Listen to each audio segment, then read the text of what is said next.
Hello everyone, this is Akash Chauhan, and in today's lecture we will discuss about the friend function in C++. Before having the discussion, let me take an example code so that we can understand what could be the difference between the normal function or the friend function. So, as the name suggests, it seems that friend function would be some kind of a helping function. That is why we are saying it's a friend function to the function which is having this friend function. Okay, so let me take the example. So this is the basic code in which we have the box class, and in that we have a public area, and in that we have declared two functions.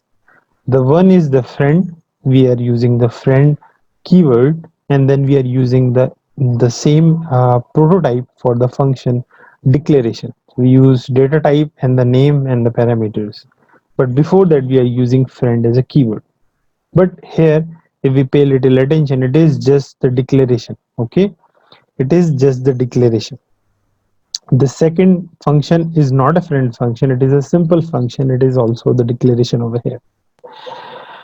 So we are using the box, void box. It means we are saying it is a box function. It means it's a member function. Okay, we are going to define this function because we have just declared over here inside the class. But outside the class, using the box, the name of the class, I'm going to defining the set function. Okay, we have just said, but we are not using this box, this scope resolution operator. We are simply writing, we have written this simple function over here. Okay, and it is saying, and it is taking box or the object of this class as a parameter, and by using that object it is getting the width, because width is one of the parameters of box object.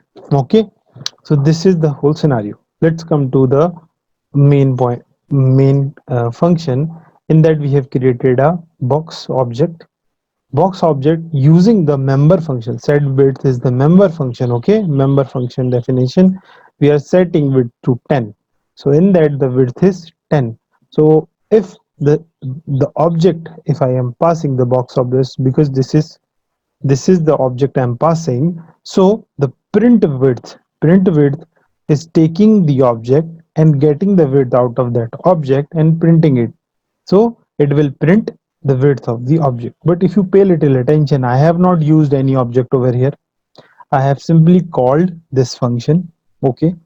And again, if you pay little attention, if I can make this double width private, and do you think outside the class, if I'm calling print width and it is accessing width of the box and it is private, do you think it will be accessible? Because as I said, private variables cannot be accessed outside the class. Even if you are using object, name or anything, the private variables are only being used inside the class. But in case of a friend function, okay, you please listen to my words. In case of friend function, only in case of a friend function, if it is a friend function, it has rights. It has all the rights to access private, public or protected variables or the member functions. Okay, so if it is a friend function, so I'm using the friend keyword over here. It is a declaration and defining as usual. But what I'm trying to say, this is a normal function, but this function is a friend to this class. It means, if let's say I have a friend, I I gave him my house key. Okay, so what I'm saying, this person is special. This person can access my private property. Okay, that is what this box class is doing.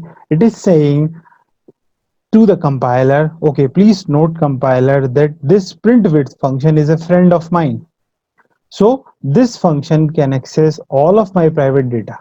Okay, that is what I'm trying to do. I'm passing the box variable, and not just passing the box variable, I'm accessing the value. Okay, if it is private, then definitely I would not be able to access or even see what is inside this class because it's a private variable. So I would not have this ability to see what is inside or what kind of a variable this class has used, only because this is the friend function. We have defined this function like a normal function, but we have during the declaration we have used this friend keyword, and I'm saying to the compiler that, hey compiler, please consider this function a friend function. You should provide all the authorities to access my private data to this function as well, if this function is going to access or manipulate that data. Okay, so this is about friend function. So let me write what we have discussed, because we have discussed so many points. So let me write those points and discuss one by one. So the first point is, it is defined outside the class. Okay, it is definitely defined outside the class. It is a normal function. It is defined outside the class. The second, it has rights.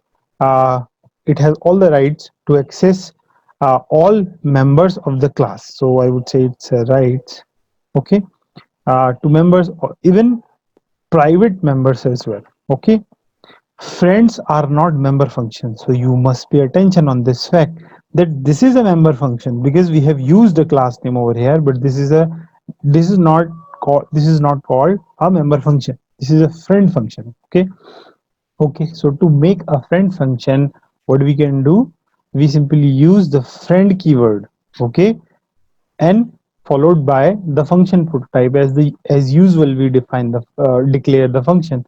So friend is the keyword and followed by the function prototype, like we use data type of the function first, name and the parameters. So this is the way to define declare a friend function. Okay, I think I should also give you the I should I should also talk about the advantage of using a friend function after all. Why? Because we we are discussing the concept of friend function when we don't know why the friend function was created. Then what is the point of learning friend function? I think you wouldn't remember it for a very long time.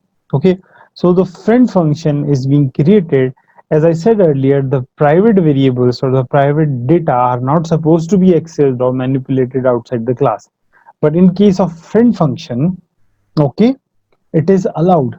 So it means, if let's say we have created a class, okay, and we have made like out of 1000 variables, 500 variables I have created as a private data. But later on I have realized after creating this class that these private variables need to be accessed outside the class. If in that case, if I make them public, this whole encapsulation of or making the data private uh, would collapse. Why? Let's say if I make a variable public, if it was a private earlier, so the other function, let's say there are two functions accessing the same variable, and the one function is considering this data is a private, and the another one now would be expecting, the new function would be expecting this would behave as a public. So there would be some you know differences between the same code we have written. So this kind of uh, miscommunication, this kind of misguidance shouldn't be there in your code. So let's say we have realized, if I don't want to change their scope from private to public, but what I can do, if I can use those private variables in my code as well. So what I'll do, I'll create a function and declare this function inside the class and tell the class that this is your friend function, so please allow this function to access your private variables or the member functions or the functions inside the class. Okay, so this is the major advantage. That is what I have written. Private members of a class cannot be accessed outside the class, but there might be some situation where we require the access of private members to complete our operation. In those situations, C++ uses a friend function. This is the very apt definition of friend function, or the advantage of using the friend function. So guys, thank you so much. This is about today's lecture. We are done with the friend function today. Thank you so much.